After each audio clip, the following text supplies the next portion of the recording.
Hello കൂട്ടുകാരെ, ഞാനാണെങ്കിൽ ഞങ്ങളുടെ പ്ലാവിൽ നിന്ന് ഒരു ഇടിച്ചക്ക പറിച്ചെടുത്തിട്ടുണ്ട്. തോരൻ വയ്ക്കണമെന്ന് ഓർത്തിട്ട് കുറേ ദിവസമായി. അപ്പോൾ ഞാൻ ആ ഇടിച്ചക്ക ഒന്ന് കഴുകി വൃത്തിയാക്കി എൻ്റെ തൊലിയൊക്കെ ചെത്തിക്കളഞ്ഞെടുത്ത് കുക്കറിലിട്ടൊന്ന് വേവിച്ചെടുത്തിട്ടുണ്ട്.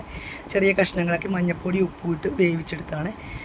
നമുക്ക് അരപ്പ് തയ്യാറെടുക്കാൻ 2 പച്ചമുളക്, ഇച്ചിരി കുരുമുളക്, ഇച്ചിരി വെളുത്തുള്ളി, കുറച്ച് ചുമന്നുള്ളി, പിന്നെ മഞ്ഞൾപ്പൊടി, തേങ്ങ, ഇച്ചിരി ജീരകം, ഇച്ചിരി വേപ്പില, ഇതെല്ലാം കൂടി ഞാൻ ഒന്ന് ചതച്ചെടുത്തിട്ടുണ്ട് കേട്ടോ. കല്ലേ വെച്ചാണ് ഞാൻ സാധാരണ ചതയ്ക്കാറുള്ളത്. ഇന്ന് ഞാൻ എടുത്ത് മിക്സിക്കകത്തിട്ടൊന്ന് ഇങ്ങനെ കറക്കിയെടുത്ത് അപ്പോൾ ഈ പരുവത്തിൽ കിട്ടിയിട്ടുണ്ട്. എല്ലാം കൂടെ ഞാൻ മിക്സ് ചെയ്ത് റെഡിയാക്കി വെച്ചിട്ടുണ്ട്. ഇനി നമുക്ക് കടുക് വറുക്കാനുള്ള പരിപാടി നോക്കാം കേട്ടോ. ഞാൻ ചീനച്ചട്ടി ചൂടാകാൻ വെച്ചിട്ടുണ്ട്. കുറച്ച് എണ്ണ ഒഴിച്ച് ചീനച്ചട്ടി ചൂടായി വരുന്നുണ്ട്. ഇത് നിങ്ങളിപ്പോൾ എല്ലാവരും ഇടിച്ചക്ക തോരൻ തയ്യാറാക്കി. ഞാൻ ആദ്യമായിട്ട് ഉണ്ടാക്കുക കേട്ടോ. ഈ വർഷത്തെ ആദ്യമായിട്ടൊന്നുമില്ല, ഈ വർഷത്തിൽ ആദ്യമായിട്ട് ഇടിച്ചക്ക ഞങ്ങളുടെ വീട്ടിലിപ്പോൾ ചക്ക തുടങ്ങിയതേ ഉള്ളൂ. പിന്നെ കഴിഞ്ഞ ദിവസം എൻ്റെ വീട്ടിൽ പോയപ്പോൾ കിട്ടിയ ചക്കയാണ് ഞാൻ കറി വയ്ക്കണ കാണിച്ചത്. ഇത് വീട്ടിലുണ്ടാകാൻ തുടങ്ങിയപ്പോൾ ചെറുതായിട്ട് ഉണ്ടായി വരുന്നതേ ഉള്ളൂ. അപ്പോഴത്തേക്ക് നമുക്ക് ഇതിനകത്ത് ഇത് തോരൻ വയ്ക്കുമ്പോഴത്തേക്കാണെങ്കിൽ കുറച്ച് ഉഴുന്നിട്ട് കൊടുക്കുന്നത് ഭയങ്കര നല്ലതാണ്. ഉഴുന്നിങ്ങനെ നമുക്കിങ്ങനെ കടിക്കും, അപ്പോൾ ഒരു പ്രത്യേക ടേസ്റ്റാണ്. നമുക്കിത് അതിന് കടുക് വറുക്കാനായിട്ട് ഞാനെല്ലാം റെഡിയാക്കി വെച്ചിട്ടുണ്ട്. കുറച്ച് ചുമന്നുള്ളി, പിന്നെ ഉണക്കമുളക്, ഉഴുന്നെടുത്തിട്ടുണ്ട്. ഇത് കടുകിട്ട കൂട്ടത്തിൽ തന്നെ ഒന്ന് പൊട്ടിക്കഴിഞ്ഞപ്പോഴത്തേക്ക് ഞാൻ ഉഴുന്നും കൂടി ഇട്ട് കൊടുത്തിട്ടുണ്ട്. അത് പൊട്ടുന്നുണ്ട്. ഇനി നമുക്ക് ചുമന്നുള്ളിയും പിന്നെ ഉണക്കമുളകും കൂടി ഇട്ട് കൊടുക്കാം. എന്നിട്ട് കുറച്ച് വേപ്പിലയും കൂടി ഇട്ട് കൊടുക്കാം. ഇതൊന്നാകട്ടെ കേട്ടോ. അപ്പോൾ എല്ലാവരും ഇത്തവണ തോരനൊക്കെ തയ്യാറാക്കി കാണുമായിരിക്കും. ഞാനാണെങ്കിൽ ആദ്യമായിട്ടാണ് ഉണ്ടാക്കുന്നത്, ഈ വർഷം ആദ്യമായിട്ട് കേട്ടോ.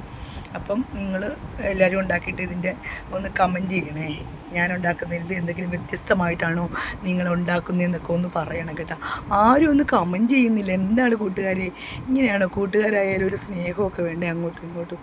ഒരു കമൻറ്റ് ഇടുകയോ ഒരു ലൈക്ക് ഇടുകയോ ഒന്ന് ഷെയർ ചെയ്യുകയൊക്കെ ചെയ്യാൻ പാടില്ലേ എല്ലാവർക്കും?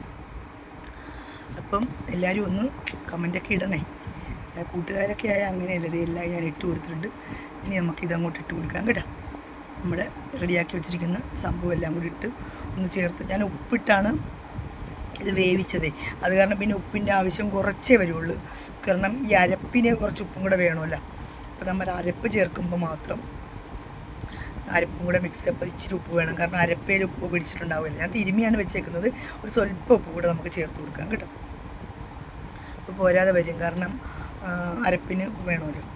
അപ്പം ഇത് നന്നായിട്ട് ഇളക്കി അതൊക്കെ ഒന്ന് യോജിപ്പിച്ച്, ചില കഷ്ണങ്ങളൊക്കെ ഇച്ചിരി ഒന്ന് ആകാതെ കിടക്കുന്നുണ്ടായിരുന്നേ.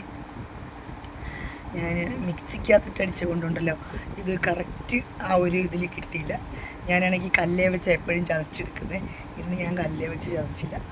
ഞാനോർത്ത് മിക്സിക്കകത്തിട്ടൊന്ന് കറക്കിയെടുക്കാം, എളുപ്പമാണല്ലോ എന്ന് വിചാരിച്ചു. പക്ഷേ അത് കാരണം ഇച്ചിരി കട്ട കെട്ടി കിടക്കുന്നത്. ഇത് കല്ലേ വെച്ച് നമ്മുടെ പാകത്തിന് ചതച്ച് കൊടുക്കുവാണെങ്കിൽ ഇത് കറക്റ്റായിട്ട് ഒന്നിലൊന്ന് തൊടാതെ കിട്ടുവേ. പക്ഷെ മിക്സിക്കകത്തിട്ട് ഞാൻ കറക്കിയത് കേട്ടോ. അപ്പം അതുകൊണ്ടാണ് ഇച്ചിരി ഒന്ന് ഒരു പിടഞ്ഞ് കിടക്കുന്ന പോലെ തോന്നുന്നത്. ഇപ്പം കറക്റ്റായിട്ടുണ്ട് കേട്ടോ. എന്നൊക്കെ കൂട്ടുകാർ, ഇത് നല്ല കറക്റ്റ് പരുവത്തിനായിട്ടുണ്ട്. അപ്പം ഒന്ന് കൂട്ടുകാരെല്ലാവരും ഒന്ന് കമൻറ്റൊക്കെ ഒന്ന് ചെയ്യണേ. അപ്പോൾ ശരി കൂട്ടുകാരെ, വേറൊരു വീഡിയോയുമായിട്ട് നമുക്ക് വീണ്ടും കാണാം കേട്ടോ. Okay, bye, good night.